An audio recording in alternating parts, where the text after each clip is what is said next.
2004년 5월 버지니아 체서피크만 곳곳에서 3개의 동일한 여행 가방이 발견되었습니다. 마지막 3번째 가방에는 인간의 유해가 들어있었고 그 가방은 일요일에 해변으로 밀려왔습니다. 경찰은 체서피크만 다리 터널 근처의 2번째 섬 근처에서 그것의 위치에 대해 레저보트를 즐기던 한 사람으로부터 정보를 받았습니다. 이후 화요일에는 연구 학생이 피셔맨스 아일랜드에서 2번째 가방을 발견했습니다. 그 안에는 무엇이 있었을까요? 상상할 수 있는 것보다 더 끔찍했습니다. 그 내용물은 두꺼운 쓰레기 봉투로 덮여 있었는데 그 봉투는 마치 튼튼한 쓰레기 봉투와 같은 것이었습니다. 분명히 그는 약간 긴장하고 있었습니다. 그런 다음 그는 그 안에 있는 검은색 봉투를 보고서 가장 친한 친구에게 이 사실을 알려야 한다는 것을 알게 되었습니다. 그 후 그 젊은이는 손을 뻗어 그 쓰레기 봉투를 찢었습니다. 그게 무엇인지 의심할 여지가 없었습니다, 여러분. 인간의 다리 한 쌍이었습니다. 가방 안에 있던 사람은 39살의 빌 맥과이어였습니다. 그리고 그 끔찍한 질문이 울려 퍼졌습니다. 빌은 누구였으며 그가 그러한 끔찍한 결말을 맞이하게 된 비밀은 무엇이었을까요? 뉴저지 중심부에 위치한 우드브리지라는 지역에는 다양한 문화가 문제없이 혼합되어 독특한 매력을 만들어내는 곳이 있습니다. 우드브리지는 단순한 위치 그 이상으로 따뜻함과 이야기로 가득 찬 집입니다. 안전에 대해 이야기하자면 우드브리지는 일반적으로 안전한 장소이며 범죄율이 낮습니다. 이 지역 주민들은 평화와 고요함을 즐깁니다. 공원과 해변은 단순한 아름다움을 제공할 뿐만 아니라 가족과 개인이 걱정 없이 쉴 수 있는 커뮤니티 공간으로도 사용됩니다. 그러나 이 친근한 외관 아래에는 마을 전체를 뒤흔든 오싹한 이야기가 숨겨져 있습니다. 빌 맥과이어의 이야기는 이 평화로운 마을에서 펼쳐진 어두운 사건으로 심지어 가장 일상적인 장소에서도 큰 비밀이 숨겨질 수 있다는 것을 상기시켜줍니다. 윌리엄 시어데어 맥과이어, 빌이라고도 알려진 그는 1964년 9월 20일에 뉴저지 블룸필드에서 태어났습니다. 그는 윌리엄 크리스토퍼 맥과이어와 루스 시어도라 셀 맥과이어의 아들이었습니다. 빌은 블룸필드에서 자라 블룸필드 고등학교를 1982년에 졸업했습니다. 이후 그는 러트거스 대학교에서 컴퓨터 과학을 공부했고 1986년에 졸업했습니다. 대학 졸업 후 빌은 여러 회사에서 컴퓨터 프로그래머로 일했습니다. 그는 동료들 사이에서 성실한 직원으로 매우 존경받았습니다. 여가 시간에는 골프를 치고 낚시를 하며 가족과 시간을 보내는 것을 좋아했습니다. 빌은 친절하고 관대하며 항상 다른 사람들을 돕는 사람이었습니다.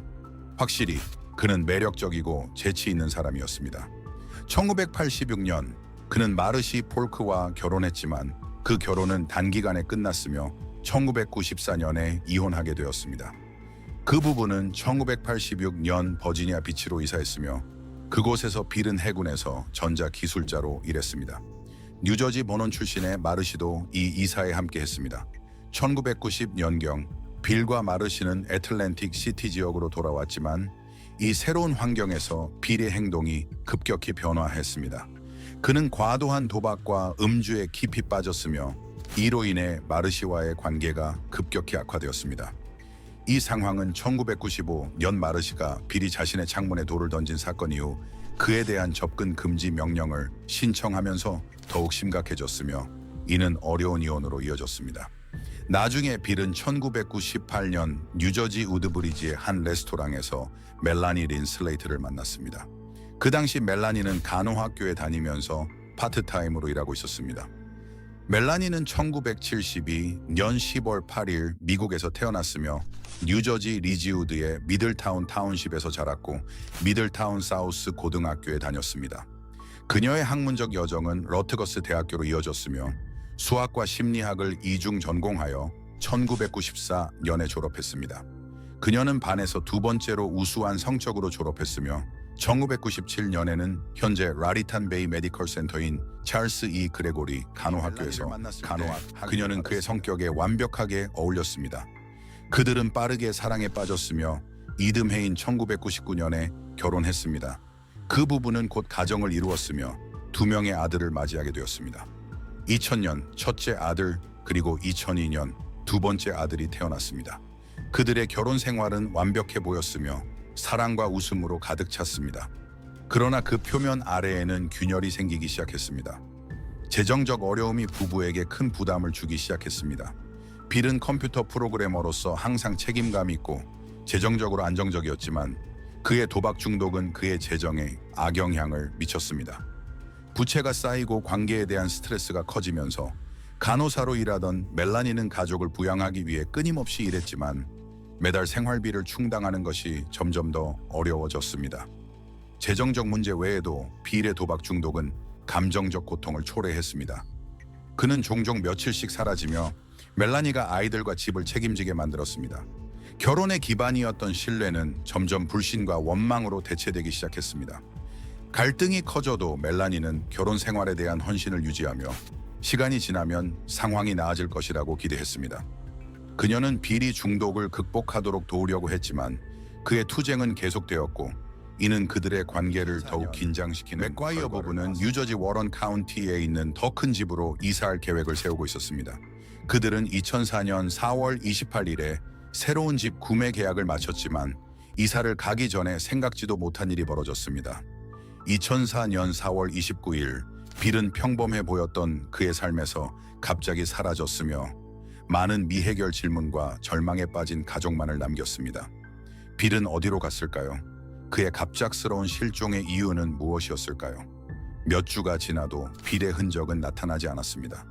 그의 부재는 사랑하는 아내와 아이들의 삶에 커다란 공백을 남겼으며 그들은 빌의 운명이 그들이 상상했던 것보다 훨씬 더 비범하다는 것을 몰랐습니다. 2004년 5월 5일 이른 아침 크리스와 돈 그리고 그들의 아들들은 버지니아 비치에서 체서피크 만 터널 쪽으로 낚시를 나갔습니다. 그들이 터널과 나란히 북쪽으로 향하던 중 예상치 못한 물건을 발견했습니다. 물에 떠다니는 어두운 초록색 여행 가방이었습니다. 그 신비로운 물건에 흥미를 느낀 그들은 그것을 배로 가져왔습니다. 그 가방은 놀랍게도 무거웠고 열어보았을 때 그들은 오싹한 발견을 했습니다. 가방 안에는 검은색 봉지가 있었고 그 안에는 다리 한 쌍이 들어 있었습니다. 이 끔찍한 발견에 충격을 받은 어부들은 즉시 경찰에 연락했으며 그들은 체서피크만의 깊은 곳에 숨겨진 또 다른 가방이 있을지 궁금해했습니다. 그 각각의 가방이 인간의 신체 일부를 감추고 있을지도 모른다고 생각했습니다. 곧 경찰은 이 불길한 퍼즐의 남은 조각들을 찾기 위해 적극적으로 수색을 시작했습니다. 첫 번째 가방이 발견된 지 며칠 후 자연보호구역을 조사하던 한 학생이 또 다른 오싹한 발견을 했습니다. 2004년 5월 10일 첫 번째 가방과 동일한 두 번째 가방이 해변에서 발견되었습니다. 이번에는 몸통과 팔, 머리가 포함된 상반신이 들어 있었습니다. 나머지 신체 부위를 찾기 위한 수색이 강해지면서 답을 기다리는 시간이 계속되었습니다. 두 번째 가방이 발견된 지 5일 후 한 어부가 마지막으로 소름 끼치는 발견을 했습니다. 2004년 5월 15일 이전 두 가방과 동일한 세 번째 가방이 체서피크만에서 떠다니는 것을 발견했습니다. 그 안에는 피해자의 골반과 나머지 다리가 들어 있었습니다. 체서피크만의 넓은 공간이 수색 영역에 도전을 주고 있는 가운데 수사관들은 대중에게 도움을 요청하기로 결정했습니다. 그들은 사망자의 초상화를 언론에 공개했으며 누군가가 그를 알아보기를 바랐습니다. 놀랍게도 그 초상화는 불과 며칠 만의 결과를 존 라이스는 몇 주 동안 비를 보지 못했으며 그들의 역할은 그의 신원을 확인하는 데 중요한 역할을 했습니다. 2004년 5월 20일 수자는 텔레비전에서 사망자의 초상화를 보았을 때 그녀는 즉시 친구의 특징을 알아보았습니다. 처음에는 회의적이었던 그녀의 남편 존도 그 초상화가 빌과 놀랍도록 닮았다는데 동의했습니다.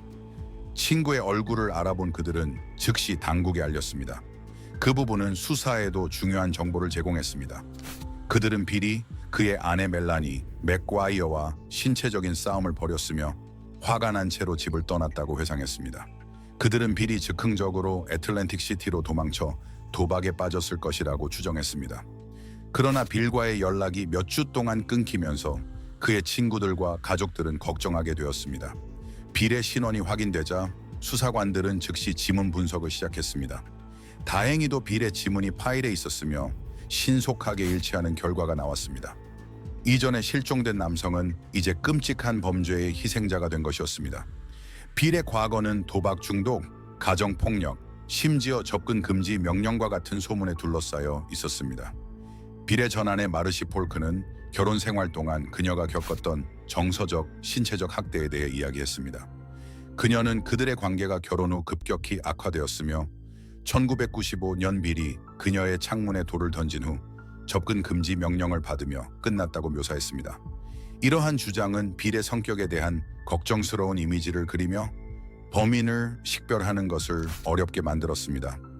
수사관들은 이제 빌 맥과이어의 죽음으로 이어진 사건을 재구성하고 범인을 정의의 심판에 맡기기 위한 과제에 직면했습니다. 범인은 누구였을까요? 사랑하는 사람이 아무런 흔적 없이 사라졌다고 상상해 보세요. 비록 하루 동안이라도. 여러분은 걱정하고 두려워할 것이며 그를 찾기 위해 모든 노력을 다할 것입니다. 그 사람과 논쟁을 벌였더라도 여전히 경찰에 실종 신고를 할 것입니다. 그러나 이 경우 빌의 실종에 대해 멜라니가 경찰에 신고하지 않았다는 사실이 드러났습니다. 그는 거의 한 달 동안 자리를 비웠음에도 불구하고 그녀는 그의 실종을 즉시 신고하지 않고 이혼 변호사의 조언을 구했습니다. 2004년 4월 30일 그녀는 그에 대한 접근 금지 명령을 신청했으며 이는 그녀가 그의 존재에 불안함을 느끼고 있음을 더욱 분명히 했습니다. 당신의 이름을 전체로 말해주세요. 멜라니 린 맥과이어. 오늘 법정에 오셔서 임시 접근 금지 명령을 받게 된 이유를 말씀해 주세요. 저희 남편과 저는 수요일에 우리의 첫 집 구매를 마쳤습니다. 그것은 긍정적인 일이어야 하지 않습니까? 네, 그럴 것입니다. 그는 매우 불안정한 행동을 보이고 있습니다. 맥과이어 씨, 여기서 안전하니 걱정하지 마세요. 그가 당신을 때렸습니까? 아니요, 그가 때리지는 않았습니다. 저는 책임이 전혀 없다고 말하고 싶지 않습니다. 제가 불쾌한 말을 했고 그는 저를 때렸습니다. 경찰은 빌의 아내가 그를 실종자로 신고하지 않았다는 사실에 놀랐습니다. 특히 그들은 빌의 친구들을 통해 초상화 속 사람을 찾았기 때문에 더욱 놀랐습니다. 경찰은 멜라니 맥과이어를 조사하기로 결정했으며 그들이 발견한 것은 매우 이상했습니다. 2004년 4월 30일 그녀와 빌 사이에 큰 싸움이 있은 지 불과 이틀 후 그녀는 대부분의 사람들에게 의심을 불러일으킬 만한 일을 했습니다. 저는 점점 더 화가 나기 시작했으며 이 자식아라고 생각하고 있었고 그가 어디에 있는지 알고 있었습니다. 멜라니는 그가 애틀랜틱 시티에서 도박을 하고 있을 것이라고 믿었으며 거기로 가서 그의 차를 찾으려고 했습니다. 그것은 전혀 이성적이지 않지만 저는 채 올라타고 그곳으로 향했으며 이 고속도로에서 첫 번째 출구로 나갔고 어두운 세단을 보았습니다. 차를 가장 번잡한 도시에 주차함으로써 그를 괴롭히려 했다고 말했습니다. 저는 작은 골목길로 들어가 제 차를 주차했으며 그것은 마치 미션 임파서블 같았습니다. 차에 다가가 타고 시동을 걸고 떠났습니다. 그러나 사람들이 반응한 것은 이렇습니다. 그가 그녀를 신체적으로 학대했는데 그녀는 그와 가까이 가기 싫어했던 남자의 차를 타는 것이 전혀 말이 되지 않았습니다. 경찰이 멜라니의 활동을 감시하기 시작했을 때 그들은 그녀의 전화 통화를 추적하기 시작했습니다. 겉보기에는 정상적인 대화들 사이에서 경찰은 중요한 증거를 발견했습니다. 이 도청된 대화 중 하나에서 멜라니는 간호학교 시절의 오랜 친구인 짐핀과 이야기를 나눴으며 그는 그녀에게 호감을 가지고 있었습니다. 일정 기간 연락이 끊겼다가 그들은 2004년 2월에 다시 연락을 주고받았으며 멜라니는 무언가가 필요할 때 그에게 연락했습니다. 지미 총기에 대해 관심이 있는 것을 알고 있던 그녀는 빌의 행동에 대해 그에게 이야기했으며 짐은 여전히 그녀에 대한 감정을 품고 있었고 그녀에게 자기 방어를 위해 총을 구입할 것을 제안했습니다. 내가 너에게 총을 사는 것에 대해 물어본 이유는 내 남편이 그것을 원했기 때문이야. 그는 그것을 원했니? 네, 그는 그것을 원했을 뿐만 아니라 나는 그에게 그것을 사주었어. 왜 나에게 그것을 말하지 않았니? 그러나 그들의 대화를 들은 수사관들은 짐이 어떤 살인 계획에 대해서도 알지 못했다고 결론지었습니다. 형사들이 그를 신문했을 때 짐은 멜라니가 총을 구입한 사실에 충격을 받았으며 그녀의 범죄 활동에 대해 전혀 알지 못했다고 주장했습니다. 그 후 그녀는 2004년 4월 26일 펜실베이니아 동부에 있는 한 상점에서 38구경의 권총을 구입했습니다. 이는 빌이 실종되기 불과 이틀 전의 일이었습니다. 끊임없는 감시와 조사에도 불구하고 멜라니는 어떤 관련도 부인하며 그녀의 결백을 주장했습니다. 내게 말하지 않은 다른 것이 있나요? 예를 들어 내가 남편을 죽였다는 것인가요? 당신이 그랬나요? 아니요, 물어봐 주셔서 감사합니다. 저는 진실을 듣고 싶습니다. 제가 진실을 말하고 있어요. 제가 하지 않았습니다. 이후 그녀는 설명할 수 없는 또 다른 여행을 떠났는데 이번에는 남편이 실종된 지 불과 5일 후에 델라웨어로 갔습니다. 멜라니는 실제로 2004년 5월 4일 이른 아침에 가구를 사기 위해 델라웨어에 갔다고 밀러 박사에게 말했습니다. 그러나 수사관들은 이 델라웨어로의 가구 구매가 위장된 것이라고 의심했습니다. 그녀가 선택한 경로는 일반적으로 체서피크만 다리 터널로 이어지며 뉴저지 턴파이크를 통해 델라웨어 기념교로 가는 경로와는 다릅니다. 그리고 남쪽으로 체서피크 만다리로 향하는 경로였습니다. 멜라니는 실제로 뉴저지에서 그 전날 밤에 떠났으며 빌의 유해를 버지니아로 운반했습니다.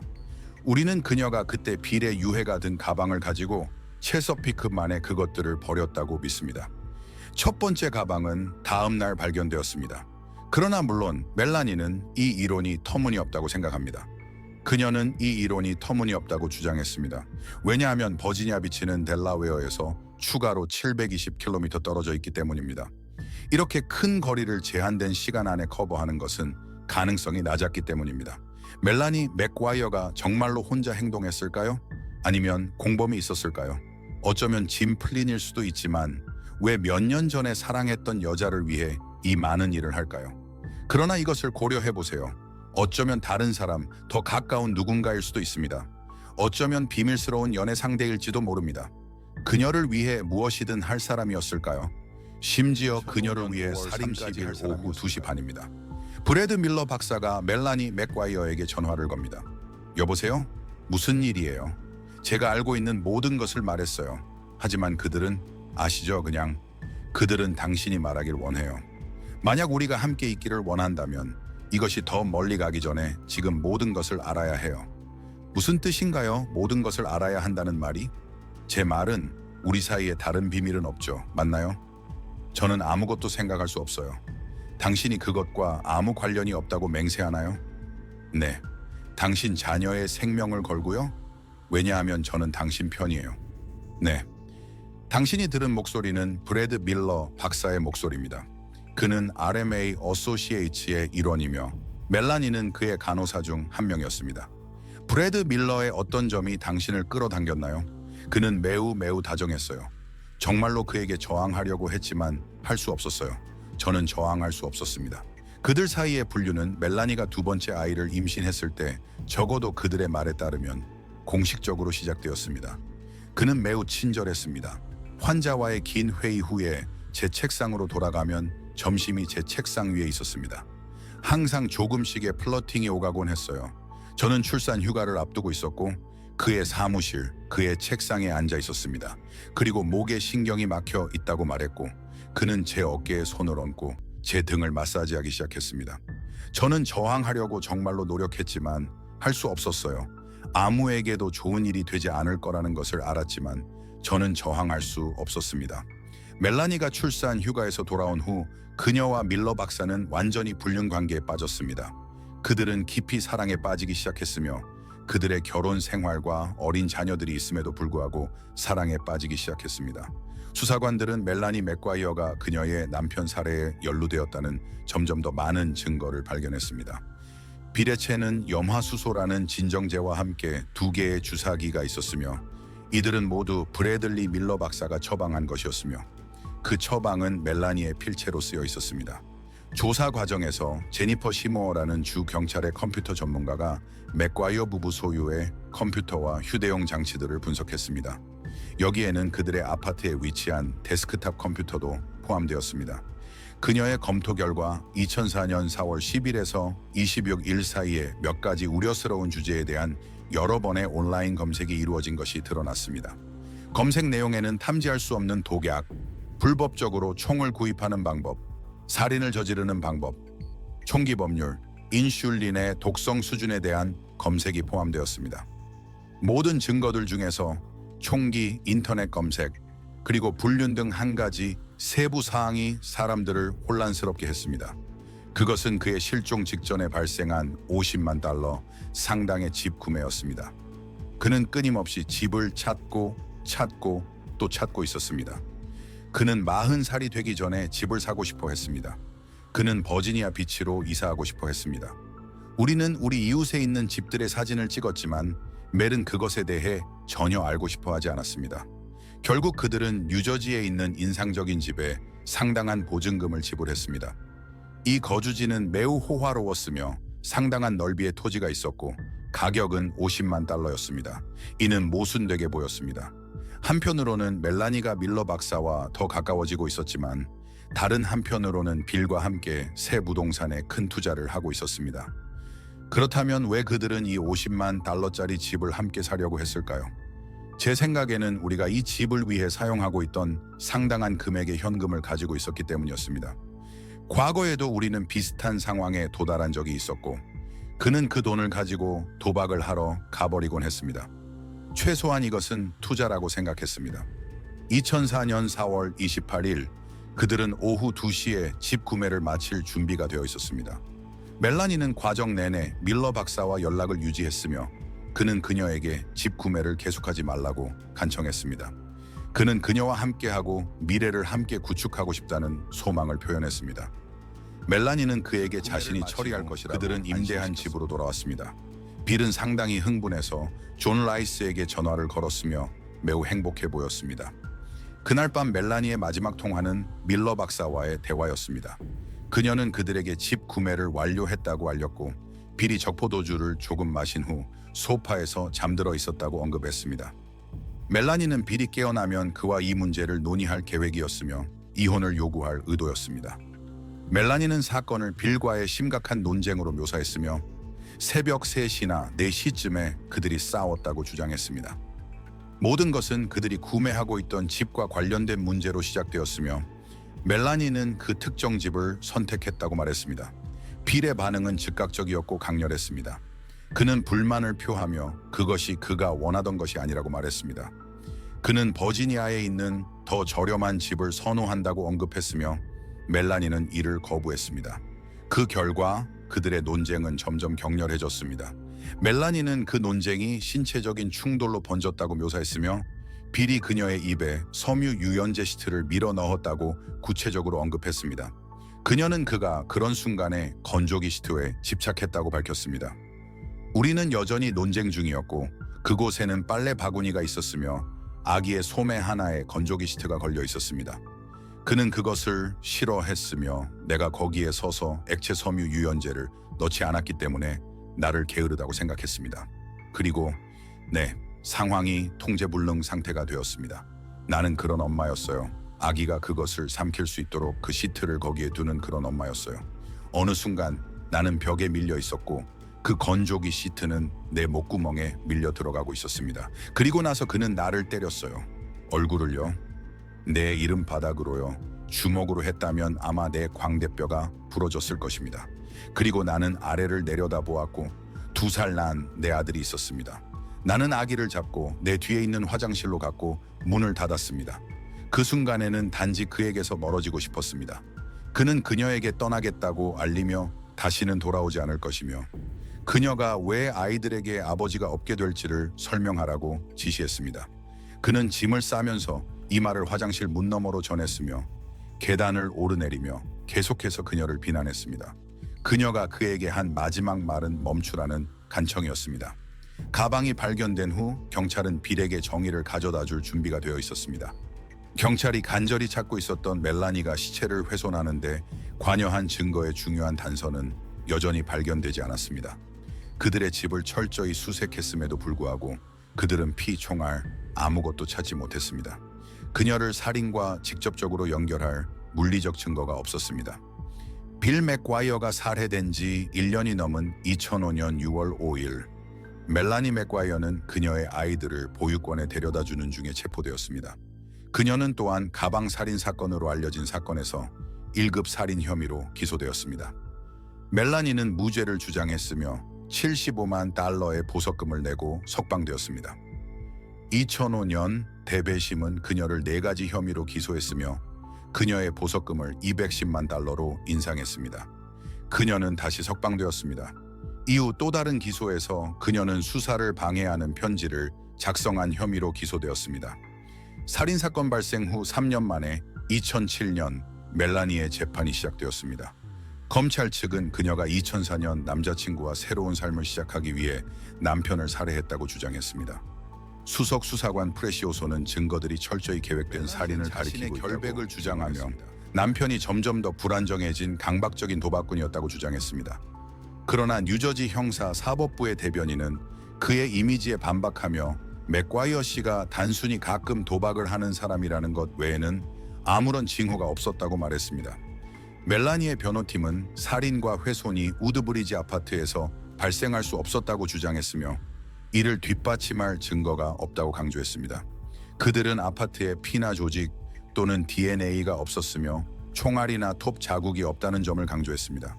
또한 이웃들로부터 총소리나 전기톱 소리에 대한 증언도 없었습니다. 3년 후 2007년 4월 23일 34살의 멜라니 맥과이어는 윌리엄 T. 맥과이어를 살해하고 그의 시신을 훼손한 후 그 조각들을 3개의 가방에 넣어 체서피크만에 던진 혐의로 유죄 판결을 받았습니다. 그녀는 93년 9개월 동안 가석방 없는 종신형을 선고받았으며 인간 유해 훼손에 대한 10년의 동시형과 2004년 남편이 실종된 후 그의 행방에 대해 가정법원 판사에게 거짓말을 한 혐의로 5년의 추가형을 받았습니다. 윌리엄과 멜라니 맥과이어의 두 아들, 그들의 신원이 보호받는 이유는 그들의 프라이버시와 안전 때문이며 그들은 2004년 4월 28일 마지막으로 아버지와 함께 있는 것이 목격되었습니다. 멜라니는 평소와 같이 오전 8시 20분쯤 2살과 4살 된 아이들을 보육원에 데려다 주었습니다. 일상적인 일과를 마친 후 아이들은 아버지를 보기 위해 집으로 돌아갔지만 그는 어디에도 없었습니다. 윌리엄과 멜라니의 아이들은 부동산 중개업자였던 빌의 누나 신디 리고시의 보호 아래 두게 되었습니다. 신디와 그녀의 남편, 약사인 빌 리고시는 아이들에게 사랑과 따뜻함을 제공할 수 있는 능력을 가진 부모로 여겨졌습니다. 이미 그들 스스로 성인이 된 두 자녀, 로라 리고시와 맥스 리고시를 두고 있었으며 경험이 풍부한 부모였습니다. 양육권 문제가 제기되었을 때 두 아이는 신디와 빌과 함께 지내게 되었습니다.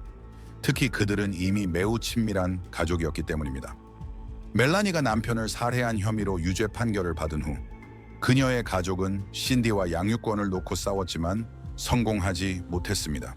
그 결과 윌리엄과 멜라니의 아이들은 뉴저지에서 이모, 삼촌, 사촌들과 함께 계속해서 살고 있으며 그들이 알고 있는 유일한 가족과 함께 지내고 있습니다.